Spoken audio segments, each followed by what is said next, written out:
બોલિવૂડની 2 ફિલ્મો, સાઉથ ઇન્ડસ્ટ્રીની 3 અને હોલિવૂડની 1, આમ કુલ 6 ફિલ્મોની સાથે વાટ ભીડનાર ગુજરાતી મૂવી શસ્ત્રનો આપણે આ વિડીયોમાં રિવ્યૂ કરીશું. એક જ દિવસે 7 ફિલ્મો રિલીઝ થાય તો સ્વાભાવિક છે કે તમામ ફિલ્મોને થોડું ને થોડું નુકસાન તો થવાનું જ છે, પરંતુ એ ફિલ્મોમાં સૌથી વધારે પીસાવાનું ગુજરાતી ફિલ્મોને ભાગે આવે છે. એ આ ફિલ્મને મળેલા સુરત શહેરના ફક્ત 9થી 10 શોને જોતા લાગી આવે છે અને સાબિત થાય છે કે આ તમામ 7 ફિલ્મોમાં સૌથી વધારે ખોટ ભોગવવાની જો કોઈને આવશે તો એ આ ફિલ્મને ભાગે આવશે. ગુજરાત સ્થાપના દિવસના રોજ રિલીઝ થયેલી ચેતન ધાનાણી અભિનીત અને કર્તવ્ય શાહ દિગ્દર્શિત આ ફિલ્મ જોયા પછી તમારા પૈસા વસૂલ થાય છે કે પછી તમે આ ફિલ્મની પાછળ ખર્ચેલા પૈસા બરબાદ થાય છે, એના વિશે આપણે આ વિડીયોમાં જાણવાની કોશિશ કરીશું. નમસ્કાર, હું છું વિજય અને અર્બન ઉમરીગર્સના નવા મૂવી રિવ્યૂના વિડીયોમાં આપ સૌનું સ્વાગત છે. ફિલ્મનું ટીઝર અને ટ્રેલર જો તમે જોયું હશે તો ફિલ્મની સ્ટોરી તમે સમજી જ ગયા હશો. એક શહેરને સાયબર એટેકથી બચાવવા માટે સાયબર પોલીસની ટીમ શું કામો કરે છે અને શું સાયબર પોલીસની ટીમ આ એટેકથી શહેરને બચાવી શકશે કે નહીં, તે આ ફિલ્મ જોશો તો તમને સમજાશે. ફિલ્મની પટકથા એવરેજ છે. નક્કામાં ઘુસાડી દેવામાં આવેલા ગીતો અને લવ એંગલ આ ફિલ્મની પટકથાને નબળી અને સ્લો બનાવવાનું કામ કરે છે. એડિટિંગનું કામ એકદમ નબળું છે, કારણ કે ફિલ્મમાં એવા અનેક દ્રશ્યો આપણે જોઈ શકીએ છીએ કે જેને જોતા આપણને એવું જ લાગે છે કે અમુક દ્રશ્યો તો આ ફિલ્મમાંથી સાવ જ રિમૂવ કરી દીધા હોત તો પણ ફિલ્મને કોઈ પણ ફરક પડ્યો ના હોત, પરંતુ એવું બન્યું નથી અને ફિલ્મ 2.5 કલાકની આસપાસનો રન ટાઈમ ધરાવે છે, જે ખૂબ જ લાંબો ફીલ થાય છે. ફિલ્મનું કેમેરા વર્ક ઠીકઠાક છે.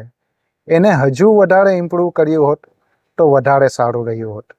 ફિલ્મની પ્રોડક્શન વેલ્યુ પણ ઠીકઠાક છે, એમાં કંઈ મજા પડે એવું નથી.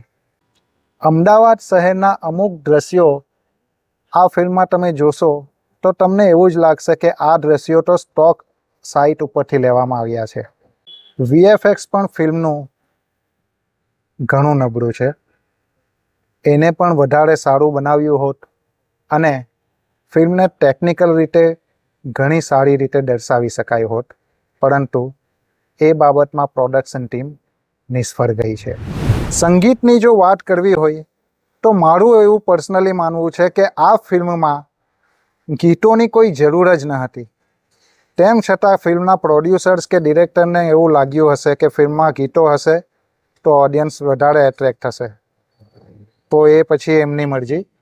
જેટલા પણ ગીતો છે ફિલ્મમાં એ ઠીકઠાક કહી શકાય એવા છે અને મેહુલ સુરતીનું સંગીત કથા પટકથાને હિસાબે જામે એવું નથી.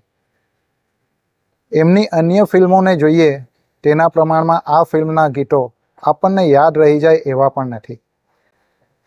જો કે ફિલ્મનું બેકગ્રાઉન્ડ મ્યુઝિક જબરદસ્ત છે અને જ્યારે ચેતન ધાનાણીનું પાત્ર આ ફિલ્મમાં આવે છે ત્યારે જે બેકગ્રાઉન્ડ મ્યુઝિક આવે છે એ બેકગ્રાઉન્ડ મ્યુઝિક સાંભળીને આપણને સાઉથના ફિલ્મોની યાદ આવી જશે, એ ગેરંટી છે. ફિલ્મના તમામ કલાકારોએ સારી એક્ટિંગ કરી છે. કોઈએ પણ ઓવર એક્ટિંગ કરી હોય કે ખરાબ અભિનય કર્યો હોય એવું આ ફિલ્મ જોતાં આપણને લાગતું નથી. ચેતન ધાનાણીની વાત કરીએ તો તેઓ હજી એક્ટિંગ અને પર્સનાલિટી ઉપર વધુ કામ કરશે તો એમને ગુજરાતી ફિલ્મોના સુપરસ્ટાર તરીકે આપણે ભવિષ્યમાં જોઈ શકીશું એવી ઉમ્મીદ છે. દીપ વૈદ્યનું પાત્ર ઇન્ટરવલ પછી ઇન્ટ્રોડ્યુસ કરવામાં આવે છે અને એમનો પણ અભિનય ઠીકઠાક કહી શકાય છે. પૂજા જોશીનો અભિનય પણ સારો છે. એમણે આ ફિલ્મમાં જોરદાર કામ કર્યું છે એવું આપણે કહી શકતા નથી. જો કે આ ફિલ્મમાં જોગીનું પાત્ર ભજવનાર હેમિન ત્રિવેદીનું કામ જોરદાર છે. એમના ભાગે જેટલા પણ દ્રશ્યો આવ્યા છે એ દ્રશ્યો રમૂજ ઉત્પન્ન કરે છે અને એમના દ્રશ્યો જોવાની મજા આવે છે. ફિલ્મ જોવા વિશે મારો અનુભવ કહું તો જે દિવસે ફિલ્મ રિલીઝ થઈ હતી એ દિવસે મેં 2 વાર ફિલ્મ જોવાનો પ્રયાસ કર્યો હતો. અલગ અલગ થિયેટરના ધક્કા ખાઈને બંને થિયેટરમાં શોઝ કેન્સલ થયા હતા, કારણ કે બંને થિયેટર્સમાં ફિલ્મને જોવા આવનાર હું ફક્ત એકલો જ હતો. આ વાત સુરત શહેરની છે અને થિયેટર્સના નામ છે સિનેપોલિસ અને રાજહંસ પ્રેસિયા. તેમ છતાં બીજા દિવસે આજે જ્યારે હું ફિલ્મ જોવા ગયો ત્યારે પણ હું એકલો જ હતો, પરંતુ ત્યારબાદ બીજા 2 કપલ આવ્યા ફિલ્મ જોવા માટે અને એમની 4 ટિકિટ અને મારી 1 ટિકિટ એમ કુલ 5 જણા ભેગા થયા. ત્યારે થિયેટરના મેનેજરે ટિકિટવાળા બેનને મંજૂરી આપી કે તમે ટિકિટ વેચો અને શો ચલાવીએ. તો ફિલ્મને શોઝ 9થી 10 જ શો મળ્યા છે આખા સુરત શહેરમાં. તેમ છતાં ઓડિયન્સનો રિસ્પોન્સ જોઈએ એવો નથી. જો કે ફિલ્મનું ટ્રેલર અને ટીઝર ઇમ્પ્રેસિવ હતા અને ફિલ્મના પ્રચાર પ્રસારની પાછળ પણ એમણે સારું એવું કામ કર્યું છે. એ સોશિયલ મીડિયા ઉપર પણ દેખાઈ આવતું હતું, પરંતુ તેમ છતાં એની સાથે રિલીઝ થયેલી અન્ય 6 ફિલ્મો આ ફિલ્મ ઉપર ભારી પડે છે અને બોક્સ ઓફિસ ઉપર આ ફિલ્મને તકલીફ પડવાની છે એવું મારું માનવું છે. જો તમે મન બનાવી જ લીધું હોય કે આ વીકેન્ડ પર ગુજરાતી મૂવી જ જોવી છે તો જ તમે આ ફિલ્મને એક ચાન્સ આપી શકો છો. બાકી સમય તમારો છે અને પૈસા પણ તમારા છે, તો તમારી મરજી. અહીં ફિલ્મના ડિરેક્ટર પાસે સારી એવી તક હતી કે તેઓ મસ્ત મજાની ગુજરાતી થ્રિલર મૂવી બનાવે, કારણ કે એમની પાસે સ્ટોરી પણ સારી હતી, સારા એક્ટર્સ પણ હતા. પરંતુ નક્કામાં ગીતો અને લવ એંગલ આ ફિલ્મને ક્યાંક ને ક્યાંક નેગેટિવ તરફ લઈ જવાનું કામ કરે છે અને એક સારી મજાની ફિલ્મ બનતા રહી ગઈ હોય એવી ફિલિંગ થયા કરે છે. ઇન્ટરવલ પછી ફિલ્મ જે રીતે સ્પીડ પકડે છે એ જોતા આપણને એવું ક્યાંક ને ક્યાંક લાગે છે કે હજી આ ફિલ્મને વધુ સારી બનાવી શકાય હોત, પરંતુ અફસોસ